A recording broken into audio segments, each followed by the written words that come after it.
I got diagnosed whenever I was 19 with Neuro-Cardiogenic Syncope under the dysautonomia umbrella. And I tried different meds. They put me on Norpace at the time. Well, that wasn't enough. Trying to find out what could help. And I heard about service dogs, but this was back in, 95? 1995 was when I got diagnosed. And the internet then isn't what it's like now. So I'm researching 97 because Rich and I got married in 97. So maybe in 1998, I'm trying to research to see what can help because the meds just weren't working. And I felt so bad so much of the time.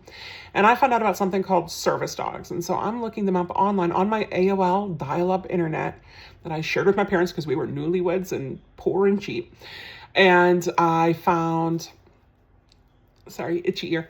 I found out a place that did service dogs near where we lived outside Milwaukee at the time. So I reached out to them. And what I was told was it was a $500 application fee, and I could fill out the application, pay the $500, and then they can tell me if they could help me or not. Now, our rent at the time was $350 a month. So this is 1.5 months of rent. Now, if they could have helped me, I would have been glad to pay it and to get the help needed. But not for, yes or no for $500. I mean, even now, $500 is a lot of money, right? So, no. But it intrigued me. And then in 2003, we were living in Maryland, and I found a dog at the park and got the dog. As I'm training up the dog, because she had no training at all, it was a Siberian Husky. I contacted the Rescues and Humane Society, and nobody claimed her, so she was mine. She had no training, so as I'm training her via books and VHS tapes, because it was a long time ago, as I'm training her, I'm noticing that when I'm feeling wonky, she had already gotten in front of me and tried to block me, so I couldn't go any further. Okay, we might have an alert here. So we worked on shaping the alert. A natural alert is not a real alert. You still have to train your dog. You can't say my dog naturally alerts to me.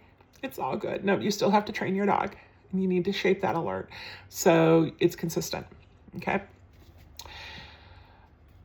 I think Boo was one of the first syncope alert dogs, the first dysautonomia alert dog, one of the first dysautonomia alert dogs. I think people were doing it in different parts of the world, but I know that we popularized it, and you're here now, so you're part of that legacy.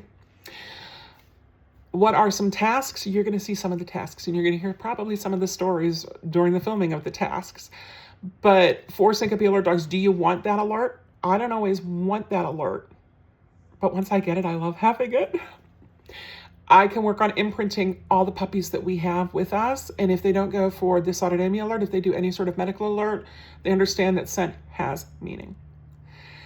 Okay, so look through the tasks in this section and in the other sections and see if one of them sounds good to you or if more than one of them sound good to you. Write them down. I'll list them in order from this would change my life.